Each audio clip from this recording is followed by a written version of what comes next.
Hello बच्चों, 11वीं class के बच्चों के लिए ये मेरी दूसरी वीडियो है। बच्चों, कोई भी तत्व जैसे हाइड्रोजन है, नाइट्रोजन है, कार्बन है, ऑक्सीजन है, यानी कि एलिमेंट, उसके परमाणु में बीच में नाभिक होता है जिसे हम न्यूक्लियस कहते हैं, और उसके चारों तरफ रास्तों पे इलेक्ट्रॉन चक्कर काटते हैं। जैसा कि आपको चित्र में दिखाई भी दे रहा है कि बीच में नाभिक यानी न्यूक्लियस है और उसके चारों तरफ दो गोले बनाए हैं जिनमें इलेक्ट्रॉन चक्कर काटते हैं। अब जो न्यूक्लियस होता है उसके अंदर प्रोटॉन और न्यूट्रॉन रहते हैं। ठीक है, तो बीच में नाभिक के अंदर, न्यूक्लियस के अंदर प्रोटॉन और न्यूट्रॉन रहते हैं, और न्यूक्लियस के चारों तरफ इलेक्ट्रॉन जो हैं वो चक्कर काटते हैं। तो ये होता है परमाणु के अंदर। अब जो मैंने आपको लिस्ट भेजी थी उसमें मैंने लिखा हुआ था एलिमेंट्स के एटॉमिक नंबर यानी परमाणु संख्या, और एटॉमिक मास यानी परमाणु भार। हर एक एलिमेंट के वो मैंने आपको लिख के भेज दिए थे। तो अब उनका मतलब क्या है? किसी भी एलिमेंट का एटॉमिक नंबर उसकी प्रोटॉन संख्या के बराबर होता है, और वही चीज़ उसके इलेक्ट्रॉन संख्या के बराबर भी होती है। जैसे कि कार्बन में एटॉमिक नंबर 6 है, तो कार्बन के प्रोटॉन की संख्या भी 6 है और इलेक्ट्रॉन की संख्या भी 6 है। इसी तरह नाइट्रोजन की परमाणु संख्या यानी एटॉमिक नंबर 7 है, तो उसके प्रोटॉन की संख्या और इलेक्ट्रॉन की संख्या भी 7 ही होगी। तो यानी किसी भी एलिमेंट की परमाणु संख्या उसके प्रोटॉन संख्या और इलेक्ट्रॉन संख्या के बराबर होती है।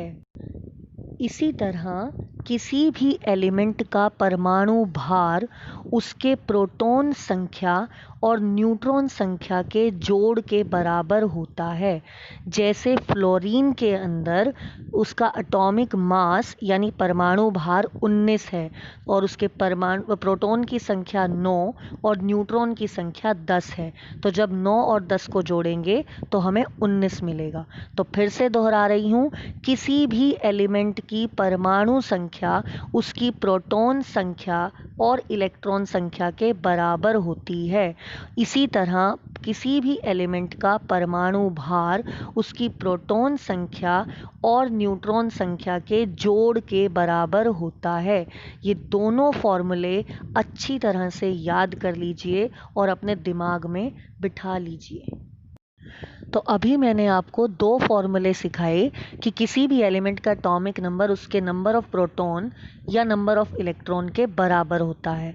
इसी तरह किसी भी एलिमेंट का एटॉमिक मास उसके नंबर ऑफ प्रोटॉन और नंबर ऑफ न्यूट्रॉन का जोड़ होता है। अब एटॉमिक मास वाले फॉर्मूले में नंबर ऑफ प्रोटॉन की जगह मैं एटॉमिक नंबर भी लिख सकती हूँ, क्योंकि number of proton atomic number के बराबर ही होता है। इसी तरह एटॉमिक मास वाले फॉर्मूले में मैं नंबर ऑफ प्रोटॉन की जगह नंबर ऑफ इलेक्ट्रॉन भी लिख सकती हूँ, क्योंकि नंबर ऑफ प्रोटॉन भी नंबर ऑफ इलेक्ट्रॉन के बराबर ही होता है। तो इसीलिए हमारे पास ये 4 फॉर्मूले आ गए जो आपको दिख रहे हैं। इन्हें कॉपी में नोट कर लीजिएगा। अब इन फॉर्मूलों का एक एग्जाम्पल लेते हैं। जैसा कि आपको दिख रहा है, क्वेश्चन है an element has atomic number 7, यानी किसी भी एलिमेंट का एटॉमिक नंबर आपको दिया हुआ है 7। नंबर ऑफ न्यूट्रॉन्स आर 8, यानी न्यूट्रॉन की संख्या दे रखी है 8। Calculate number of proton, number of electron and atomic mass. ये 3 चीज़ें आपको निकालनी है। अब पहला फॉर्मूला लिखेंगे, एटॉमिक नंबर बराबर है नंबर ऑफ प्रोटॉन बराबर है नंबर ऑफ इलेक्ट्रॉन्स। तो हमें ऊपर सवाल में एटॉमिक नंबर 7 दे रखा है, तो वो मैंने इसके नीचे लिख दिया। तो अगर एटॉमिक नंबर 7 है तो प्रोटॉन संख्या भी क्या होगी? 7। इसी तरह इलेक्ट्रॉन संख्या भी क्या होगी? 7। अब आते हैं एटॉमिक मास पे। एटॉमिक मास था number of proton plus number of neutrons. Number of protons हमने अभी अभी ऊपर निकाला 7, और नंबर ऑफ न्यूट्रॉन हमें सवाल में दे रखा है 8। तो 7 और 8 को जब जोड़ेंगे तो कितना आ गया? 15। तो यानी कि एटॉमिक मास किसके बराबर है?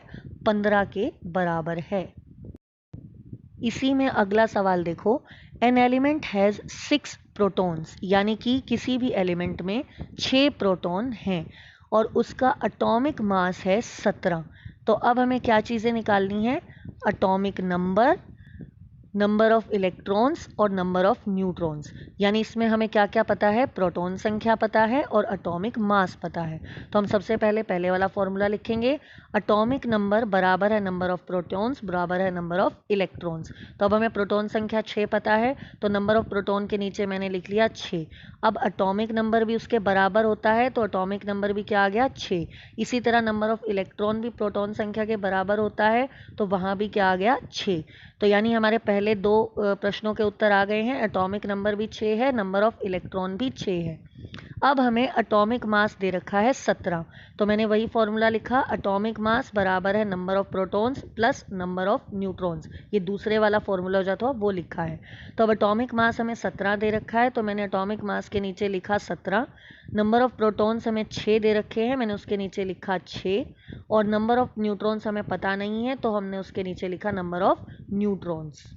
तो अब 17 बराबर है 6 जमा नंबर ऑफ न्यूट्रॉन्स। अब हमें नंबर ऑफ न्यूट्रॉन्स निकालने हैं, तो उसको मैंने एक तरफ रखा और जो 6 था मैं उसको दूसरी तरफ ले गई। तो अब इधर 6 प्लस का था, उधर जाके माइनस का हो गया। तो 17 माइनस 6 बराबर है नंबर ऑफ न्यूट्रॉन्स।